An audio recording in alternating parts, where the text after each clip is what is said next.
Welcome to the Low and Slow podcast. We're your girls, Crystal and Lakin. If you press play today, trust, you made the right decision. And know whenever you're listening to this, it's exactly the right time. We invite you to pull up a seat to the conversation, get curious about your current perspective, and lean in for the opportunity to see yourself in another woman's story. We created That Girl Magic because we've been where you are. Here, the talk is real and the breath is steady.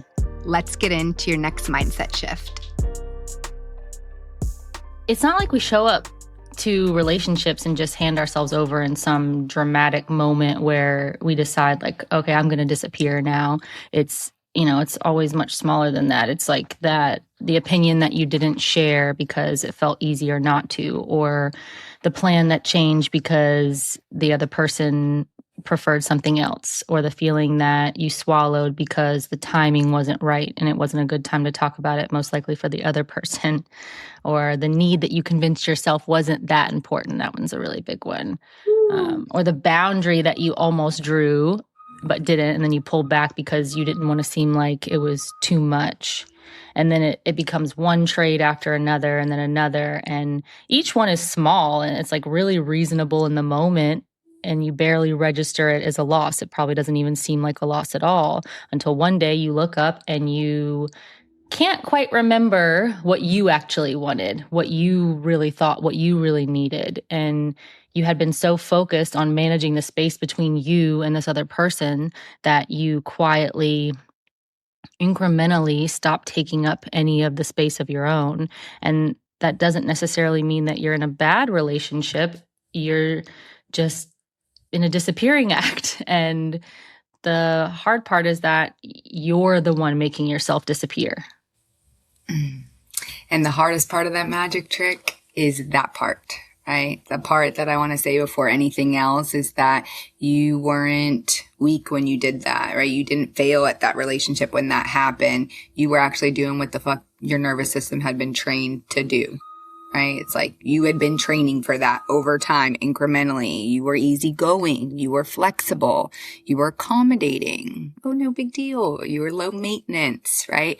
And every word that gets put on this medal that they hand women for making themselves smaller starts to stack the fuck up, right? And some part of you believe that these were like your virtues, your morals, this is the kind of woman I am, right? Because in certain environments, in certain relationships, in certain childhoods, right? These were the things that you did to keep you safe. So you've been training for this for a long time, sis. And those things that you did kept the attachment intact. They kept the peace. The problem is not that you learned to do it. The problem is that it followed you somewhere it was never supposed to go, right? It was never supposed to go beyond that point. So welcome to the Low and Slow podcast. I'm your host, Crystal, and your girl, Lakin. We're both here. Let's get into it today, Lake. Today we are talking about self-abandonment, which we've talked about before, but I want to talk about today how it happens. It can happen really quietly and specifically in relationship, and not that it is the relationship to blame, but looking at, what role do I play in my own self-abandonment and why you keep doing it even when you know better, and what it actually takes to stop it. So that's what we're going to get into today. So let's start with what self-abandonment actually is and why it doesn't always look like what you think it is. And I think the word gets used very loosely, it gets thrown around a lot, and it tends to lose some of its meaning in that way.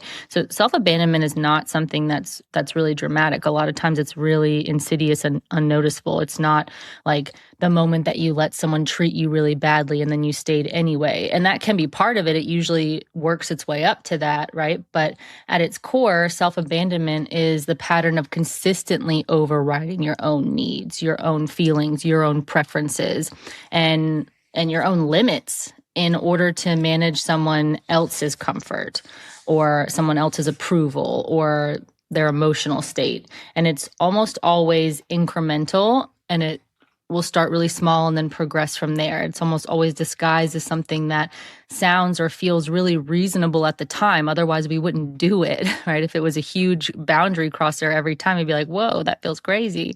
But almost always it's accompanied by a very convincing internal justification that sounds like flexibility or maturity or just love, right? It's just unconditional love, but it's actually fear.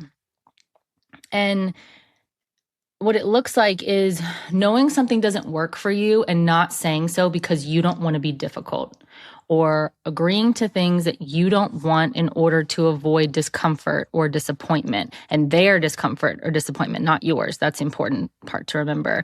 It looks like, reading someone's mood before you decide that version of yourself, like what version of yourself to show up as, right, when you're in their presence, or editing your opinions before you say anything, like before the words come out of your mouth. This happens a lot where it's like we hold back on things, or we're thinking things and we're like, why couldn't we just say that? And it's not because you changed your mind or you decided that, oh, that's, not something that I would want to say. It's like you pre-scanned the room. You took the temperature of the other person and you were worried about a negative consequence or how it would land. Or, staying in a situation that doesn't serve you because leaving would require you to choose yourself over the relationship.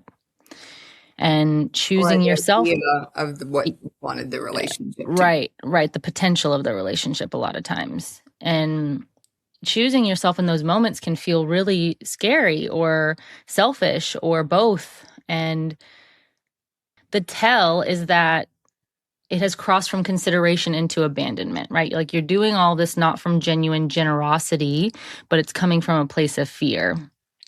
Fear of rejection, or fear of conflict, or fear of being too much, or fear of not being enough, or fear of being alone. And the moment the override is driven by fear of what will happen if you don't, then that's what abandonment is. That's what it looks like. And it's not in the name of love. It's not just being flexible. It is abandonment. And that's important to recognize. Yeah, and I think that's maybe that's a reason why it's so hard to catch in the moment, because it's like you wouldn't want to use that word upon yourself, but then when you realize that that's what you're doing, you're like, and catching it in real time, it happens. It's like it happens below your level of consciousness. It's not a conscious decision that you're always making that allows you to see that. Your body is going to learn that pattern, right? In that type of situation, that specific energy from another person, or maybe a particular moment of potential conflict that you're trying to avoid. And before you've consciously chosen anything, right? We've talked about the body a lot, like you've already began to manage, because your body knows that well, right? So you've already begun to shrink. And this is why, if we can listen to what the body's telling us, right? Not ignore these cues. Physically, that's a physical response that sometimes we can feel or notice that maybe we just override because our mind wants to tell us different. The nervous system is running a program that says the safest thing here to do right now is to make yourself smaller, right?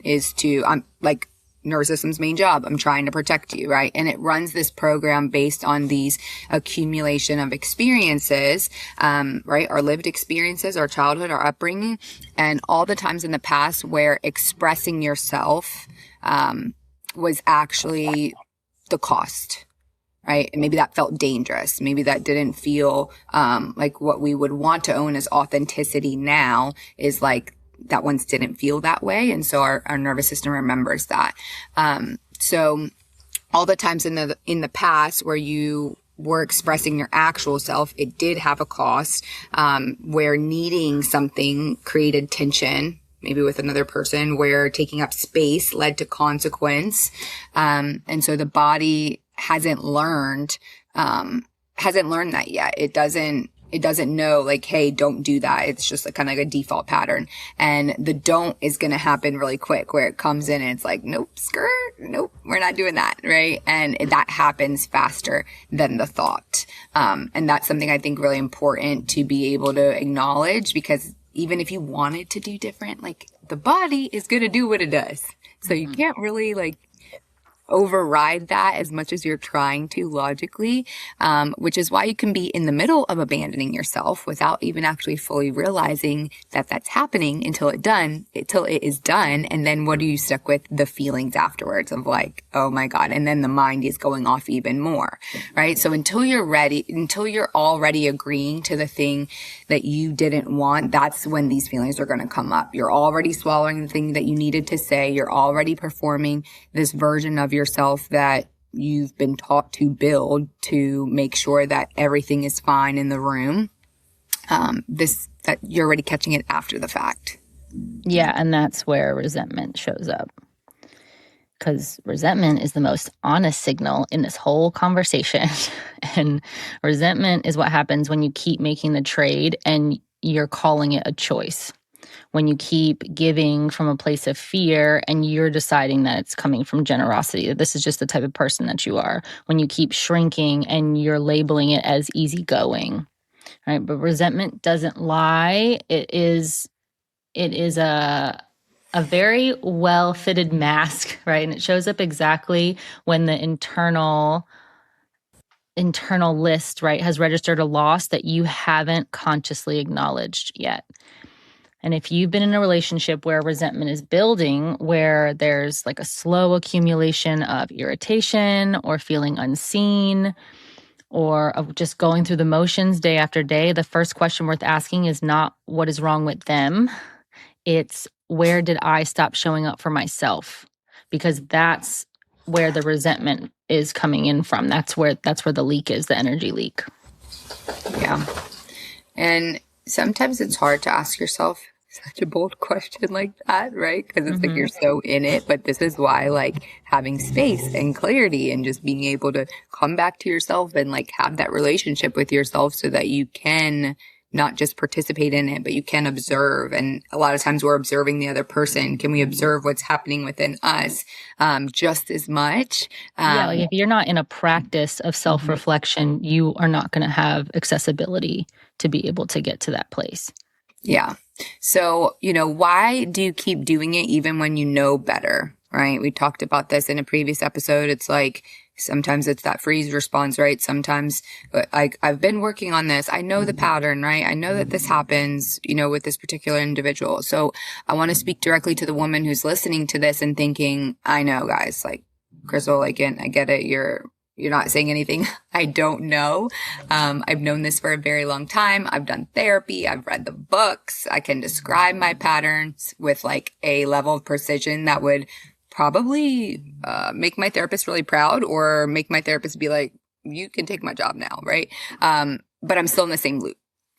And you're still shrinking, you're still swallowing, you're still choosing the relationship over choosing yourself. And then you're resenting it for both you and the other person. And you're wondering, well, what's wrong with me that I can't seem to stop this? So if this is circling in your mind right now, here's what's happening. The self-abandonment is not a thinking pattern. It's a body pattern, right? And we're going to keep enforcing the body here because women have been conditioned to be disconnected from their body, right? And so it is a thing that we have to unlearn, right? I mean, even from when we got our period, right? Like this is a whole nother episode, but like we could go into all the ways that we have been conditioned, honestly, to not trust this fucking physical meat suit that we're in that gives us so much information. And I can speak for myself of like, gosh, establishing that relationship back with her is work, and it gives me endless amount of information that I'm never going to be able to find up here, right? Mm-hmm. And it's just because of like, this is ancient. This is something that has lived longer than I have consciously been able to work through these things. The body patterns is something we've learned at a level that is below language. It's in the experiences, right? This is like the body has wisdom here. It's lived. The experiences have taught your nervous system what love feels like or what safety requires, what the cost of taking up space tends to be. And because it lives there in the body and in the pre-verbal threat response, like that layer of the system, it does not respond to understanding. And 9 times out of 10, what do women want? We want fucking understanding. I want to understand, right? Like, God, if it doesn't make sense to me, I logically, right? Which really means if it's not making sense logically, it's like my body doesn't feel safe enough to understand that or digest that. That's where it's like we're operating on two different planes here. So you can understand it completely and still fucking do it. Right? Because understanding is a top-down process. So, it's going to go from the mind towards the body rather than think about like your sacral life and solar plexus, everything from your root chakra, right? Everything up towards the mind. That's when it's coming from the body. Like think about like when, like in your diaphragm, when you're taking those breaths or like when, I'm taking singing lessons. And when you have to breathe, you don't breathe through your nose, you breathe through your mouth. And so everything is coming up from the body. Where do you create life? Like everything's down here, but we want to go up here and down. And so the body is not taking cues, from your mind when it perceives a threat. It's actually ignoring the fuck out of your mind. And it's like, the mind's just going to go where it's been going and what's been on repeat. And so again, this is a much older program that's running. And I think this is important to say because when, clients work with us, it's like, okay, we can go in and update the program, but the body has to be involved and that's on its own separate program. And so we have to really meet you where you're at, right? There's some times where clients will tell us like, no, that doesn't land. Why? Because probably their body isn't on board, can't hold what that feels like. Yeah, or even access to being able to feel what it feels like in their body. Correct. Right. Which is why we'll always ask you, like, where do you feel that? And I don't know, I feel numb, right? And this is where I'm saying, like, where they've been so conditioned to be so disconnected from their body. The program that says shrink, accommodate, manage, disappear, hide, do a fucking Houdini magic trick, like, that is what has historically kept the attachment intact. So what I want you to realize is like, well, your nervous system's not broken, right? Nervous system's kind of like a muscle. It's always there. It's loyal, right? But it's loyal to, an outdated programming, a past that maybe no longer exists. And the only way to update that loyalty or that trust or that relationship is through new repeated experiences that teaches the body something different, not through more insight or more information, right? Through evidence, right? Your body has the information. It needs to just be put in different scenarios, which is why when they say like relationships, are where like you can heal in relationship, right? Because you're getting different experiences. But if we're always operating off of a previous program, if you hear Cruzy in the back, he's saying hello. It's operating off a previous program where it has all this negative evidence or just evidence that is too close a lot of times to home, to what you've been training for. Yeah. And the part that nobody likes, but it's really important to recognize is that at a certain point, after you've done enough work to have the self-awareness, to see the pattern clearly, you understand where it came from, after you have enough awareness to recognize it in real time, continuing to do it becomes a choice. That's the hard It's not part. not a comfortable choice. It's not an easy choice, but it is a choice, and we have to recognize that. So, I don't say that to shame anyone. I am someone who has consciously made that choice again and again and again, right? Because it's something, it takes work to again, override what's happening, like underlying. This is not something that I can rationalize through in my mind. I say it because treating yourself as permanently at the mercy of your patterns is its own kind of abandonment. If I tell myself, well, this is just the way that I am and I can't change it, then it will not change. And it is giving up on the part of you that is capable of choosing differently, but you have to decide that you are capable of that alternative choice. The wound explains the pattern. It does not excuse staying in it once you can see it. Those are two different things, and they show up very differently, right? Accountability is here not for self-punishment. I think a lot of women really struggle with that, of like separating accountability from self-deprecation. It is not the same thing. And it is the recognition that you have more agency than the old story said you did. That's part of the reason why in the work that we do, the goal is to open up your perspective to a previous version of yourself, to allow yourself to see the way that you operated in that narrative differently, because it increases your capability to be able to choose something different moving forward. It doesn't change the past. It doesn't change who you were in that moment in the story that we're working through, but it does inform your future self of an option, an opportunity, something different. And the next time the moment comes, the time that you feel the pull to shrink or to override or to make the trade, there is a version of you that can pause, that can notice, that can ask, is this actually what I want? And that pause is really important because that is the space. That is where something new even becomes possible. That is where that opportunity lives. And it's a pause that only you can create for yourself. The other person that's involved in this scenario is not going to do it because more than likely they are benefiting off of your self-abandonment. And more oftenly, it's subconscious. So they are not the villain in your narrative either, right? It's like, I have to create the pause for myself because no one else is coming to save me, let alone somebody that is benefiting from my self-abandonment unknowingly.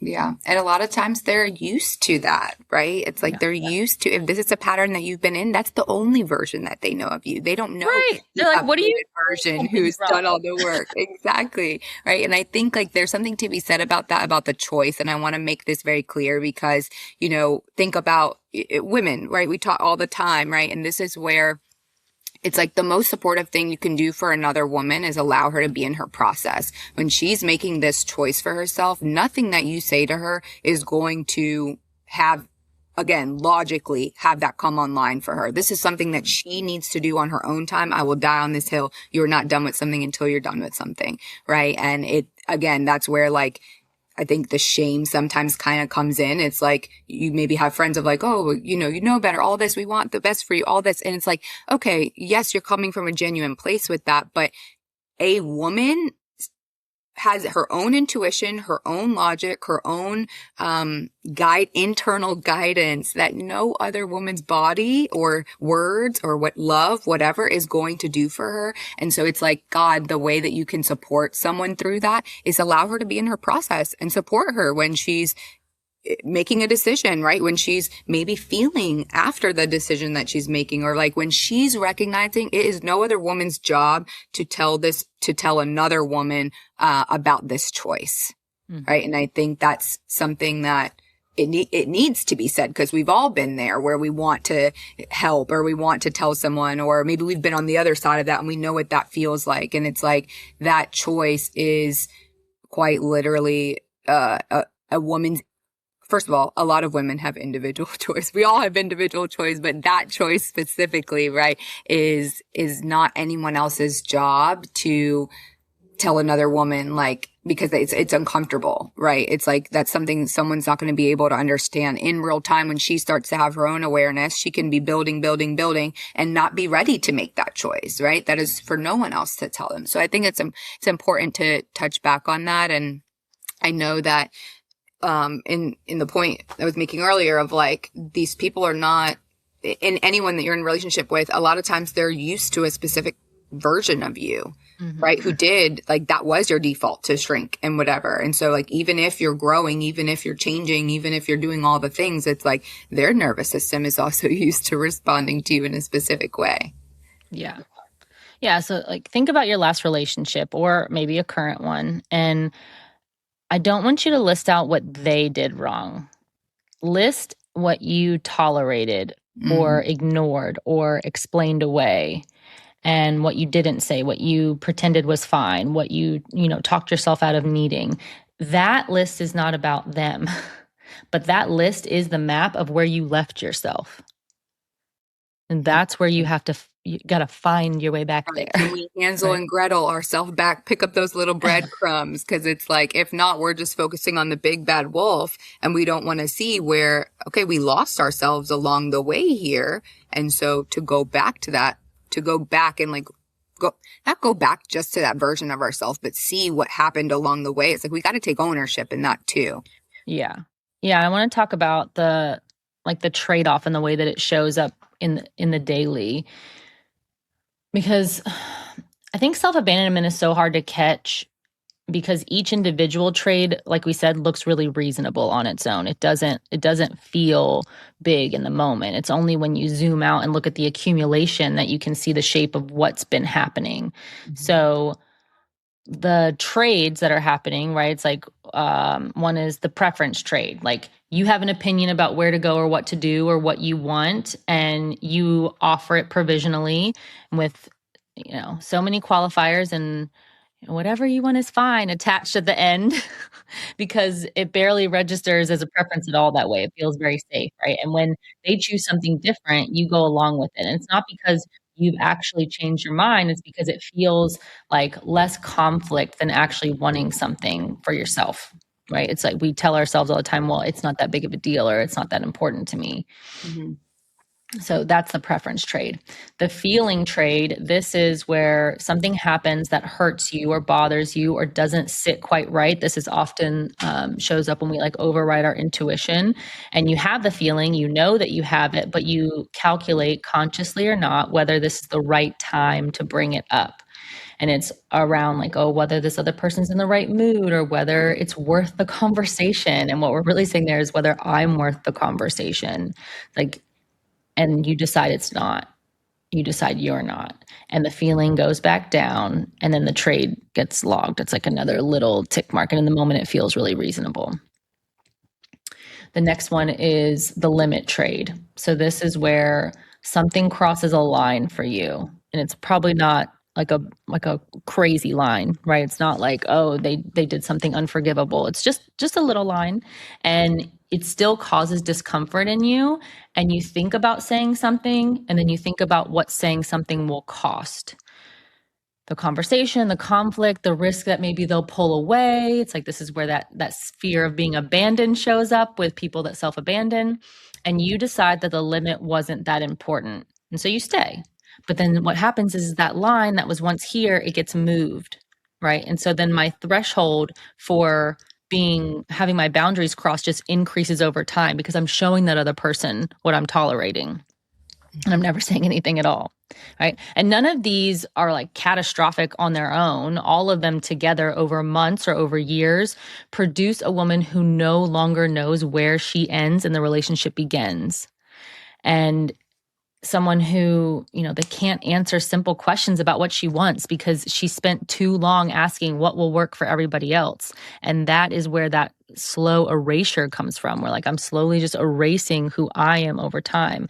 And the relationship doesn't benefit from that either. That's really important to understand because what the other person is getting is not actually you. It's not the full authentic version of you. They're getting a managed version, like a masked version. They're getting a performance essentially. And intimacy and the level of connection or the depth that you want cannot be built on performance. It cannot be built with a masked version of you.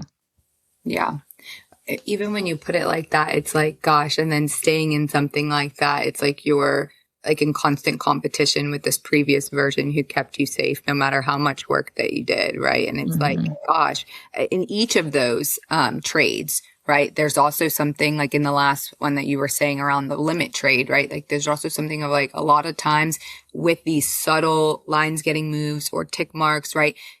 If there's not repair in those moments, that's why that threshold and that capacity increases, right? Because it's like, okay, yeah, those could be handled a different way, but over time, because they're not, right? Like think about if people are like, don't fix something or don't fix it if it's not broke, right? Well, it doesn't have to break all the way in order to then to fix it. It's like when you start to see that it's that little wobbliness, or you start to see it's that like a little scratch, right? Or it's like if you clean as you go, it won't be such a big mess. But sometimes it's like you're so unaware that these things are even happening because these are all subtle, right? That it's like, oh, okay, well, I don't have to fix anything until something's a really big issue. And I think that's important. Like you said, when that threshold grows, you're teaching your body that this threshold is what's required to maintain the connection. Right. Right. So it's like, and I think that's probably like the hardest part of where that's subtle, because it's like, God, I don't even realize that I'm teaching me how to do this. And I'm thinking I'm keeping me safe in the moment of how to do this, but I'm actually not. I'm teaching my nervous system, even deeper programming than actually what I want to get out of. So I want to name why these trades feel like maybe love in the moment, or like connection in the moment, because that's the piece that actually makes them so hard to interrupt, right? When you swallow the feeling to protect the peace, it doesn't feel like abandoning yourself. It feels like being mature, right? I'm not sweating the small stuff. I'm being the kind of partner that doesn't want to make everything be a big deal. I want to be his peace, right? But when you defer your preference, it feels like generosity. It feels like putting the relationship first. It feels like I'm easy to be with, right? And these are all things that externally women are praised for, right? Because the cool girl effect. Cool girl effect, right? But it's also like underneath the cool girl effect is good girl conditioning too, right? Of like, who do I need to be to, I mean, we could go back, like secure the attachment, secure the marriage, secure the relationship. Things that are getting called secure and involved and kind of like low drama. That's what women are being praised for. And so the internal reward. Imagine that, because we're easier to deal with in that way. I know, right? We're easier to manage, right? Right. Shocker. God. But you know what's really interesting is even as we're saying that, it's like actually what a man actually really wants is a fully expressed woman who's in her power and like a divine. I was gonna say a certain kind of man. A certain kind of man. Divine masculine. Yes, he wants you fully expressed in yourself, like your mating call. A secure man. Right? Yeah, a secure man. Correct. Yes. Let's clarify there. So the internal reward system is the part of you that learned early what gets you this approval, right? And it's actually reinforcing the abandonment. So every time you make the trade and it keeps the peace, it files it. Okay, that worked. Do it again, right? Because the body's very smart, right? It's going to see what works in the moment. And this is why catching it is a completely different question than the one that most of us are asking. Instead of, is this a problem? The question actually is this actually me? Yeah, we don't like that. We don't. It's like, this is actually me. Wait a second. I just held up a mirror to myself. Fuck, right? There's so many mirrors all around us. And then the second that comes, it's like, I don't want to look at this. Take it off, right? How many women do we even know don't even look in the fucking mirror? It's like, like avoid it at all costs. Yeah. And it doesn't always feel good, but the beautiful thing about being able to recognize that you have a hand in your own situation that you are not happy in is that you have a hand in it. And so that means that you have agency, and again, in being able to choose something differently. It is literally getting out of the state of blaming everybody else for the shit that's going on. I can't control anybody else, right? But I can choose the way that I show up. Right. So that question, right? Is this actually me? Is this what I think? Is this what I want? Is this what I feel? Right? Or is this the managed version of me that's performing, right? In order to keep the temperature of this relationship, this job, right? This connection at a level that feels safe, right? And again, asking that question, facing yourself in the mirror, this is also a choice, right? This is also, once you build the awareness of like, okay, next time that happens, can I come back to myself rather than going to the, like, defaulting to the external. And that question, if it's asked honestly, right? And you can really be honest with yourself, it tells you everything. And it's a question that really only you can answer. If you have been really defaulting to everyone else, it doesn't mean you can't ask yourself this, but it's going to require you to give that more attention, because you're going to see every time, well, what would this person do? Or what would she say? Right? It's like, no, what the fuck are you saying? Give your body the chance to show you that if asked, it has an answer. Yeah. So when what the other person is getting is not actually you, we want you to hear that it's the managed version of you, right? It's intimacy that you're wanting cannot actually be built on performance. Like, we are not these little puppets, right? On stage being whatever the audience needs. It's like, we need to be what we need to be. So what does it look like when you stop erasing yourself and you can actually start coming back to yourself?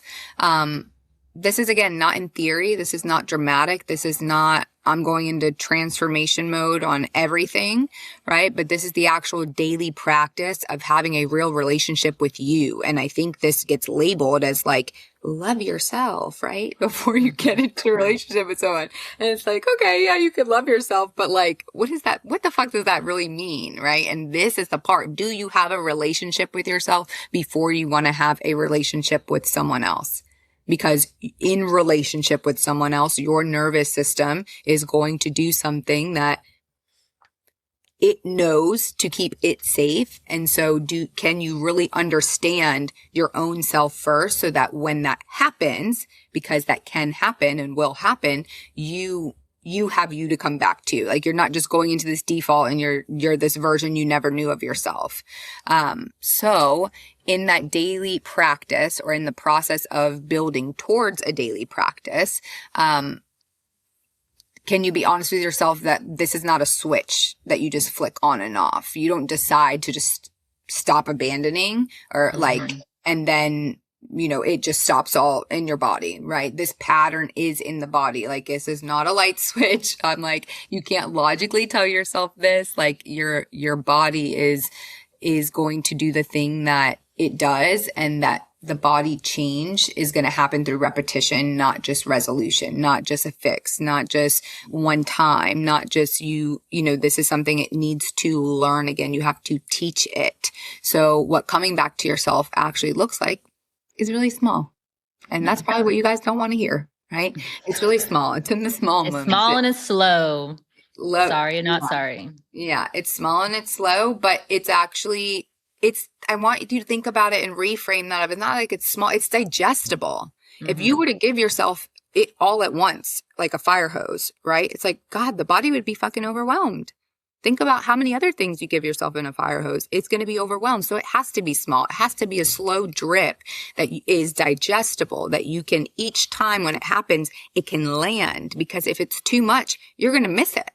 Right? So it looks like noticing the moment where you're about to make that trade, right? The preference trade, the feeling trade, the limit trade, and pausing long enough to ask, well, what do I actually want here? Right? This is where questions are good. The more you start to ask yourself questions, the better your questions get. But if you're not asking yourself questions, it's like, well, how can your body give you an answer? So it's not, what do I actually want here? And not to just want what is safe to want, not what will just keep the peace. Like, what do I actually want? Right? And I think this is where, I know this is where that, like, having a practice with yourself where you're writing, when you're in constant dialogue with each other, like you and your body, right? It's like, you can think about this shit all day, but can I write it down? Because then I'm actually, like, writing it down is this direct communication line from your body, from your mind, right onto paper, where it's like, it's a pen pal. Right? Like Harry Potter, when he opens up the map and it's like all the stuff appears, right? It's like same thing. When you write it down, it appears from your body and it's written, it's concrete. Like, even if you wanted to change it, you would have to scratch it out and write it again. Like, can you just be honest about what you actually want? And a lot of times writing things down, especially when you're, let's just say, like, in a relationship. I had a client that had a very traumatic narcissistic relationship, and she kept a log of everything when that was happening, because it's like, God, I had to really write what was happening to, I'm defaulting to a nervous system response, but to even keep myself in check of what all these things that happened. And when I look back on them now, like, oh my God, like, I'm so glad that I did that. That's just an example, but like writing it down, or as the little girl in me, I'm like, keeping my diary, right? Like, can I go back to something of like, I need to be able to see past the nervous system response and actually what the fuck I'm saying here. So This is not always dramatic. It's sometimes just increasingly just saying it. It's letting yourself be in your room, in the room, in relationship with your body, so that you can start to build more of this as a practice, because tolerating the discomfort of of having a preference that might not be someone else's preference, that over time is going to wear, so where you don't even remember your own preference, right? Letting a feeling exist without immediately managing it back down, that has a cost, right? Holding a limit, even when it creates friction, it's like, okay, like these are going to be the things that happen that previously were like the signal to do different. Like, no, I don't feel safe here, but like this is actually the discomfort. And sometimes each one of these are going to show up at a different time. Maybe they'll show up all at once, but these are all reps of showing up for yourself. So like the one that resonates with me most is like letting a feeling exist without immediately managing it back down, right? Because it's like I was caught in a loop of like, I feel this, and it's like the over explaining, or like the stepping in, or the, trying to make sure it was all good because it didn't feel good within me, right? So all of these things are the small reps that can be happening, and you just being able to allow your nervous system to start paying attention to those is the work. Every time you do it, and every time the relationship survives when you do it, every time you have a need and something okay happens, right? The body's also going to file that, because you're giving it new evidence of these really, really small reps that like, oh, this happened. Yes, this is a little uncomfortable, but I'm actually okay here.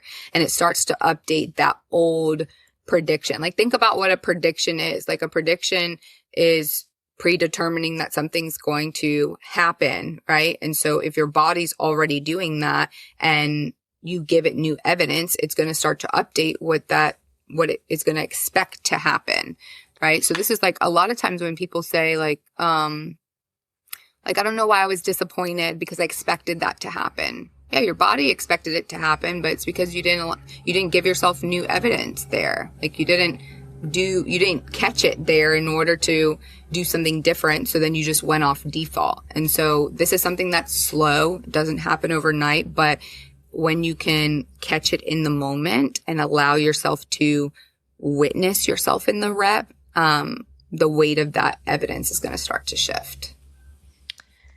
Yeah. And another uncomfortable truth that is not nice, but it can be really freeing, is that when you stop erasing yourself and when you start showing up as the actual version of you, the unmasked version of you with all of your actual preferences and feelings and limits intact, some relationships will not survive that. Some people in your life have been in a relationship with the managed version of you, and the actual version is going to be different than what they signed up for. And it doesn't mean that it's, worse. It's just different. And some of them will not be able to hold that. And it's important to recognize that information, because it's not comfortable information, but it is important. And it's important to be able to have that discernment, because the relationship that you actually want, the one that feels like home, the one that feels like being fully seen, fully accepted, that doesn't require you to perform or shrink or trade yourself away in order to be able to maintain it, that relationship cannot be built on erasure. It cannot be built with that masked version. And so it requires you to be present and like fully actually present with yourself, which means that you have the one that has opinions and needs and limits and feelings. You don't always arrive at convenient times. It's not going to be convenient for other people all the time. And that's who has to show up. It's not the easy version. It is the inconvenient version. And the only way that you find out which relationships can hold that version of you is to show up in that way and allow yourself to be received in that way. Yeah. God, that's so good.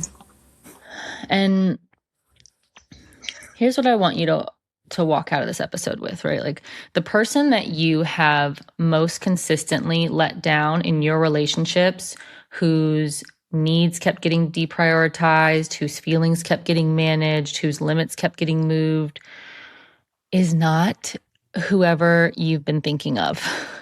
It is you. And that's not to put shame on top of the situation. It's not to be like, oh, you shouldn't have done that. It's not to accuse you of anything. It's just the most important thing to be able to see clearly, because it's the only place where actual change has an opportunity to be possible. You cannot change someone else. You cannot change what they did, but you can change a pattern going forward. And the change starts not with finding a better partner or setting a better boundary. We tell ourselves like, oh, we'll show up differently in a different relationship. Or, most of the time we tell ourselves, if this person would just do this, or if they would just show up differently, then things could be so much better. But it actually starts with a much smaller, much harder thing. And that's deciding that you are someone worth showing up for, and then deciding to show up for yourself in that way, by refusing one trade, by voicing one feeling, by holding the line on one limit. And it happens one little thing like that at a time. And it will naturally, if you decide to go down that road and really start to show up for yourself in that way and stay true to what your needs are, what your feelings are, what your boundaries are, there will be a shedding that occurs, right? And people will naturally slough off that are not meant to be. And that is not always a fast process. Most of the time it is not. And it is not an easy process. It is often very painful, but it is a process that is worth it. Yeah. Yeah, for sure. And I want to close with something for the woman who's hearing all of this and you're feeling the duality of this episode. You're feeling seen and maybe you're feeling a little overwhelmed, because this is the real work. This is not a reframe that magically makes the pattern stop. This is a practice. This is a daily imperfect, uncomfortable, but absolutely worth it practice, because you've recognized that you need that in yourself and that you're doing that work, right? On the other side of this is something most of us have been looking for in other people for fucking years, right? But it's been here within us all along. And it's the experience of really feeling truly safe with yourself. We talk about feeling safe with others all the time, but can you feel safe with yourself, right? When you start to catch yourself with this, how are you comforting yourself in that? How are you speaking to yourself? How are you giving yourself what you need? And knowing that regardless of what happens in the relationship, like outside of this man, I am going to be good either way, without this man, with or without this man, right? Because I can feel safe with myself, or not even a man. It could be whatever dynamic that you're in, that you will say the thing, that you will hold the line, that you will choose yourself even when it's hard. And that safety, that internal kind of safety, that's the kind that doesn't depend on any person's behavior. Like regardless of what is happening outside of me, I got me internally. And if that is what you are, if that's all that you're building here, one small rep at a time, that's a fucking win. Yeah. Homework time. So, your one thing for this we're gonna week. get a bell at the end. Yeah. We need a little sound effect. The one thing that I want you to do or take away from this week as far as your actionable item is what we mentioned earlier, right? Like analyze the relationship, whether it's a previous one or a current one, and what you tolerated, what you didn't say, what you convinced yourself wasn't that important. Again, all of the ways that you showed up, not the things that they did or that they didn't do. And just write it down. Don't overanalyze it. Don't allow yourself to get caught up in it. Don't spiral over it. Just allow yourself to see it, right? And recognize it. That's the rep. So, right. And if you do write it down and you want some help on it, you can send it to us anonymously. Yeah. Yeah. So if this episode hit for you, please share it. I can guarantee you someone in your life needs to hear this today. So please send it out and rate, review, all the things as usual. We'd love to see you guys' comments. Please subscribe. Yeah. Anything else? I don't think so. I don't think so. By the time this comes out, we'll be in Costa Rica for our retreat. Yeah, we'll be in Costa Rica for Peace, Play, Love. We'll be holding a group of women very close and seeing them through their own reps each day. And if you are interested in doing that as well, please stay tuned. We'll be releasing a wait list for next year's retreat in the next coming months. Yeah, we'd we're love to see you excited. there in the future. Yeah, so excited to see these women in their process and hold space for them. And as always, we're always happy to hold space for you here on the podcast. We will see you guys next week. See you next time. Bye.